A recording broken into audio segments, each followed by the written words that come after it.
Welcome to Coffee with the Sarlos. We are your hosts of the show, Karen and Kelly Sarlo. Whether you're struggling with grief or you just need answers, we connect you with spirit to find relief, clarity, and direction in life. We can help you move forward. Good morning, Kelly. How are you? I'm all right. How are you? I'm very good. Good. I'm ready for your story. Okay. I need the name of a female first, please. I choose Anita. Okay, thank you. Okay, so Anita calls and she asks if she can book a Zoom session, and she wants to know if she can have her 2 children present and her husband. So she wants a group session, and her children are both over 10 years old. And I said, yes, absolutely. So she was looking for consent for kids to attend a session, and I thought, in particular in this session, Kelly, it's very important to hear that there are children here. So right away as I start into the session, so I'm going to jump now and bring everybody right into session. All 4 of them are sitting there on Zoom with me, and at the very beginning, a man walks in and says, "They're here for me." And he makes this really easy, but I still ask her to identify who it is that she would like, because I ask the clients to be specific and to be organized and to pick who they want, one person at a time, so I don't get a cluster of spirits trying to come through at the same time, all with individual bits of information to validate who they are. And then it becomes a mess for the client to sort. So he said, "I'm her father." So I said, "Are you looking for your dad? Is that correct?" And she said, "I am." She said, "This is what the whole session is about. You have the entire half hour to talk to my father." And he started and said, "They're upset. All 4 of them are upset." And I said, "Well, yes. So do you mean you've passed recently? This is the upset?" And he goes, "Well, it's partly." He says, "I did pass recently." So I asked Anita that, and she said that was correct. He had passed within about a month. And he said, "But they're upset about the way I passed." And I said, "Oh, is this an accident?" He goes, "Slow down, Karen. I'm going to tell you like this." And I said, "Okay." And he shows me where it's not an accident. It isn't that kind of a death. He actually dies in palliative care. And I thought, oh, did something go wrong? And he goes, "Nothing went wrong. Nothing." And he goes, "Nothing went wrong." He goes, "I had the most amazing experience in passing." And he goes, "But it doesn't look that way." Like this. And I said, "Okay, is this why they're upset?" And he goes, "Yes, and I would like to explain some things that happened when I was dying that they just don't understand." He says, "But before I jump into it in detail," he says, "Can I back it up a little bit and just give a couple of validations?" And I said, "Sure." He goes, "They've been to therapy since I've passed." Cool. And he goes, "They did therapy online." He says, "Because they couldn't find somebody fast enough, like in the last month since I've passed, that could see me or see them." Pardon me. That's cute. Yeah, that is cute. Thanks. But he says they found somebody online that could take them, and they were fine with that. So they've done a Zoom conference as a family with a therapist actually twice. He says, "So ask them if that's correct." He goes, "Go ahead and give them that. This is what they're looking for." So I did. I said that to Anita, and she said, "That's absolutely correct." And her husband jumps in and says, "Whoa, wait a minute. Do you mean to tell me that he knows what we're doing?" Yes. Yeah. And I said, "Yes." I said, "He does." He goes, "What?"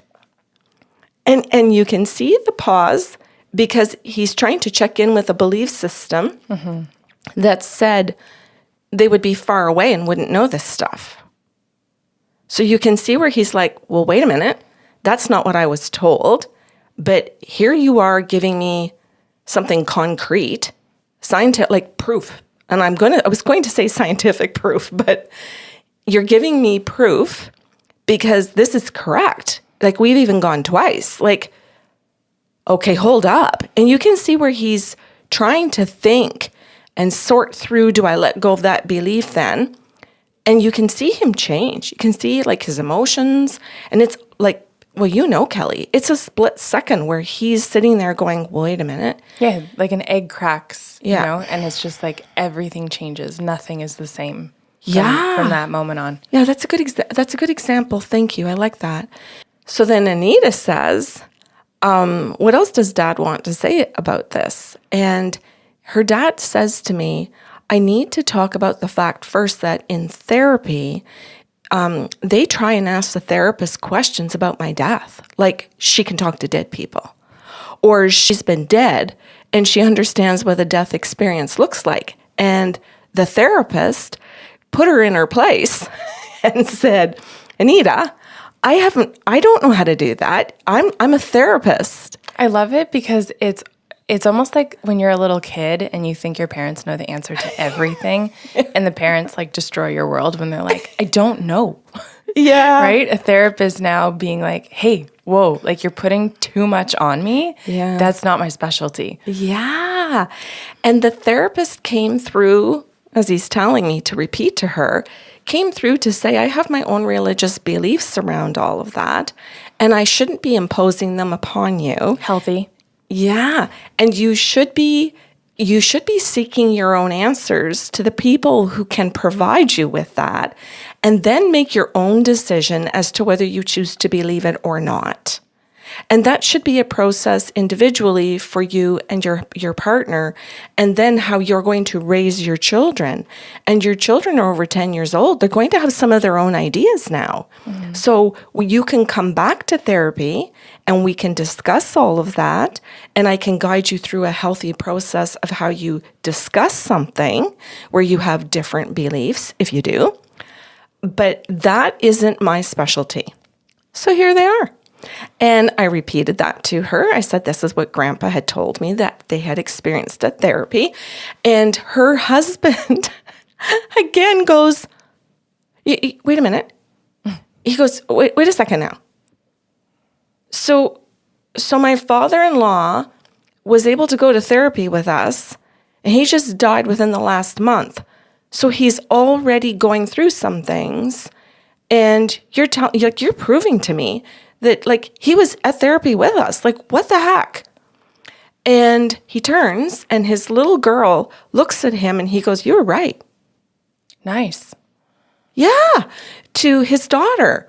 And she just smiles. She smiles like a cat.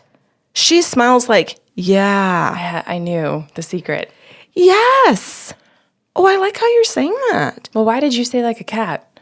Well, I think of like that saying about like you smile like a Cheshire cat, meaning that the cat already knew. Yeah. And you guys were just dumb shits. Yeah, it's like this little wry smile. Yes. And he affectionately touches her. I'm going to say to show her love and to show her appreciation, because that's how it felt for me. That's what I saw. So I'm going to share that because I think that's a beautiful thing to say about how they're interacting with each other, and how he's not thinking, well, I'm a parent and I'm going to deny it and I'm supposed to know and she's not. You see where he has humility. Mm-hmm. And I think this... And respect. Yeah. I think that's something that we don't say often enough as humans. We can identify humility, but we forget to tag along that when we exercise humility out loud, not just in our heads, that we're actually also extending respect. Thank you. Mm-hmm. Then Grandpa brings me back, Kel, and he shows me that he's laying in the bed. He shows me nursing staff around, but he also validates that the nursing staff have him in a hospice care, like he's in a professional setting.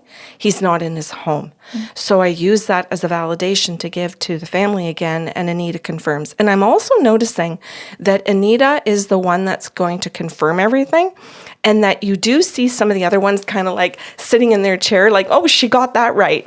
And like you see they're demonstrative in the fact that they're engaged. Yeah, very much. But you also see where Anita has been, elected spokeswoman, and that they have figured out as a family that if they all talk at the same time, that they may not get their needs met in the half hour. So she's the one that speaks up each time and says something when it's not directed to somebody in particular, when he's not addressing one person. So he shows the nursing care, and man, oh man, Kelly, does he ever give me the feeling of absolute love and care from all of the staff at all levels. Beautiful. And I want to say that because there are personal support workers there, there are cleaning staff members there, it's a public setting. So there's janitors, there's security people, there's all kinds of different people with different roles here. And he's showing that all of them in what they do care about the fact that they work in this environment. Right down to, let me reword that. Every single person. On every level. On every level. And I'm just going to word it that way because you see that he values the energy of every single person working there because he feels it in his dying process. And so I told her that, and she said, that's so true. She said, we even wrote something about that in the obit that went into the newspaper and I'm going to say online. We wanted to thank every single member of the staff because we truly felt that way, because every one of them would say hello to us, goodbye to us, how's your dad today? She said, every single staff member. So then he starts to say to me and shows me. So I want to say that there's an explanation. I can hear him. He's talking to me. I can feel things and I can see things. So I'm going to say it's very much like a movie, but that I can be interactive with the movie. He shows me his room, and that he's laying down in the bed, and that there are staff in the room, but in the background kind of doing things. They're not addressing him. And they're showing where his family is around. So his son-in-law, his grandchildren, and Anita are there. And he shows where all of a sudden there are more people in the room. And I'm like, oh, this is interesting. But he shows me that they enter from the ceiling. He's not showing that they walk through the door. So that indicates to me that they're coming for him. They're dead. Yes. And that they're coming to take him home. And it's like, okay. And I love how he did that so that I had a really clear understanding. These are not human beings. These are his people that have crossed. And I see that there's a mom and a dad. And I asked him if that was correct. And he said, yes, it was his parents. And I said, did you have step parents? Did you have any situation that you want to explain to me about parenting? And he goes, no, just a mom and dad, biological, stayed together through their whole marriage, died like that. And I went, okay. And I said, what else? And he shows me a group of females, that have passed over that are his siblings. So I said, your dad had sisters. And Anita says, yes. And I said, and they predecease him. And she confirms. And I said, wait now, I see a little boy coming in. And she goes, what? And I said, there's a little boy. But he shows me he's got swim trunks on. And he says to me that he died in a swimming incident. And I said, what do you mean? And then he shows me another TV screen, and he shows where he's in a lake and he dies in the lake. He drowns. So I said, okay, were people around you when you died? And he goes, no, look. So I see where he wanders to the lake on his own. I do see adults up at the house. And I even see some of them outside, around a garage and stuff, but they're not down at the lake. So he wandered down to the lake by himself and went into the lake and drowned. And they don't find him for I'd say maybe half an hour. They don't realize he's gone. I don't understand why that happens and why they didn't know Kelly. But she did confirm that he had a brother who died in a swimming accident as a child. Congratulations. Thank you. Now, when he sees his brother approach, he's freaking distressed. So it's like, oh my God, oh my God. So his human laying in the bed gets distressed to see him. He sees his mom and his dad and his sisters. He gets happy. Oh. So he goes from being distressed to happy, and then he sees his brother again and feels distressed, so he goes back and forth until he realizes that he doesn't have to feel distressed. His little brother's fine. He's with his parents. He's with his sisters. They all found each other. Everyone's safe. Yes. And then he calms down. So I explain this. And my God, Kelly, if you can't, like the faces on everybody in the room, and all of a sudden it's like they totally forget that I'm even there, and they all start talking amongst each other going, oh my God, this explains why Grandpa went through this. Mom, he wasn't mad at us. Mom, he wasn't trying to tell us something. Mom, and you can see how they're all sorting. Oh, I got goosebumps all over. You can see how they're sorting through and how each of them in their anxiety is trying to say what they thought, and they're all trying to talk at the same time, and they're all trying to work through their grief and through their confusion and through their anxiety, through all of the worry. And then as time goes on, and I'm going to say, Kelly, this all happens within about 5 minutes because I have to be quiet now because the family is healing. So Grandpa and I are just sitting still and with his mom and dad, his group of sisters, and his little brother that's passed. And we're all happy. I got to tell you, I get to sit with his dead family, and I get to be happy with them that they are getting this. Now, I want to hit a pause button because it's important at this point to say that when the family describes this to the nursing staff are able to say things to them like, this is normal, we've seen this before. We don't understand what's happening, but this is normal. And so they go through a process of, okay, let's see if his bowels are working. Let's see if his bladder's working.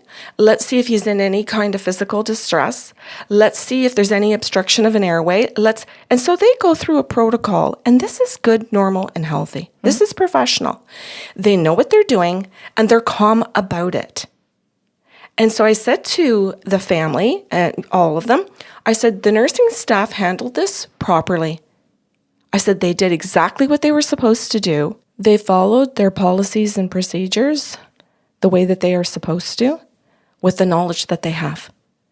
And he is explaining this to them. Then Grandpa tells me that they have a conversation. The nursing staff, even some of the other staff actually that are in the room, That's inclusive. Yes. When he's in the room, he's in the bed, the whole family's there. And he says they all have a conversation around what happened because they ask the nurses what's happening. And the nurses do their proper protocol. And they have this conversation around what they think is going on. And so he's describing what some of these different people in the room believe is going on. Cool. And now he's actually answering the question and saying, this is what happened. So he's giving the family their validations as to what they think, if it's right or if it's wrong, and also if the staff thinks something's right or wrong. But I want to point out here that the staff do it in such a way that they are very respectful to say, this is what I believe. They do not say, this is what happens. Then he explains another incident to me. He says, where I reach my hand out, and he says, this distresses them tremendously. They all jump up because they think, it's like an unanswered need. Yes. They think, I need them. And they're all asking me, Dad, what do you need? Dad, what do you want? And the nursing staff kind of stands back and doesn't go running to him. And the family's okay with that, but they kind of turn around and ask the nurses, like, does Dad need something? The nurses believe he doesn't. They've seen it often, and they are not in any kind of panic, thinking that he needs them. And he says to me, I saw my wife. He goes, she came walking towards me, and he says, my heart burst. He says, on earth, I adored my wife. He said she was my best friend. And he goes, and as she walks towards me, he goes, I just believe that I'm literally walking towards her. He says, but I find that I'm a little bit stuck in my body. I'm a little bit stuck, and I can't quite get there. And he says, and then she puts her hand out towards me. So I put my hand out towards her because that's what you do when you meet your person and they have a hand extended. You hold their hand. And he goes, so I was reaching out for my wife. Now, Kelly, all of them in the room were ecstatic. Yeah, all your anxiety just has the opportunity to like dissipate. Yeah. Nothing was missing, nothing was wrong, and it wasn't about me as a human family. Yeah. And the nurses get that. The staff get that. So they just sort of stood back and thought, he's just reaching out. This often happens. This doesn't mean we have to run to do something. It's okay. And the family has their anxiety, and they've had it since it occurred. So thank you for explaining all of that and what it really can do for somebody to know this in case this happens to you and you're listening to this. I think, too, it's important to note that having anxiety about that kind of a situation when you bear witness to it is not wrong. Yeah. So we're not saying you should never feel anxious when this happens. We're not making grandiose statements, right? I think to worry when you see something like that, or to wonder and hope that you can do something or wish that you can do something to ease someone else's pain or distress, is a beautiful sign of love and wanting to give to the other person who can't do something for themselves. I think sometimes people have the notion that like we don't suffer as mediums, or we don't miss people as mediums, or our anxiety never goes up and down because we see both sides of this world and the other, right? And I want people to know that those human emotions don't just go away. They're an indication or a sign of love. And when we get a better understanding of what a situation was, we can have relief retrospectively. It's not that you should have it now that you have this knowledge. Kelly, there was one more thing. He told me that he made these sounds in his throat.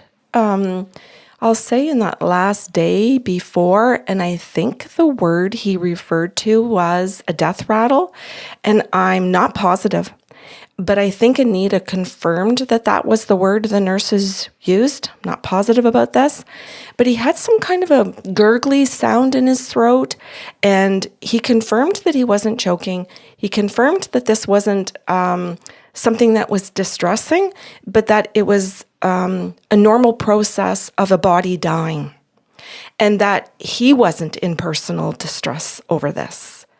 She appreciated that because that, in fact, was something that caused all of them some stress.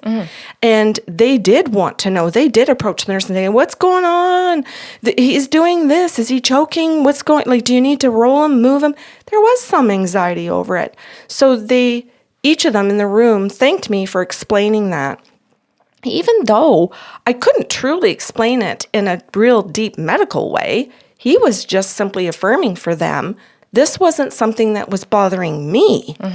So I want to be really clear about that. He's just saying how he's feeling and what he's going through, and I wasn't feeling this. You guys were worried I was feeling something, but I was not, in fact. So again, you can see that all the way through this entire half-hour session, it is about getting validations for some things. It is about being educated and getting the affirmations that it's Grandpa that is here telling us this stuff. We've got the person that we need to talk to. The staff could only do so much, and they did that, and they did it beautifully. Therapy can do so much, and she did it beautifully too. So I think what I'm trying to say is they're getting all the pieces of the puzzle, aren't they? Yeah, specifically, they're getting all the teachers. Right. I think that's a more important way to word that. Yeah, that's really good. And more respectful in honoring the different professions that have come together to assist them in their grief, right? And that doesn't mean the grief is over. It just means that what they carry in terms of their grief is potentially a little bit lighter. Grandpa's final message at the very end of the session comes in for his son-in-law, and he says directly to him, I want to talk to you. He said, I want to explain something to you. When you go through the dying process and when you become alive again in a different energetic form, you remember. And the son-in-law burst into tears.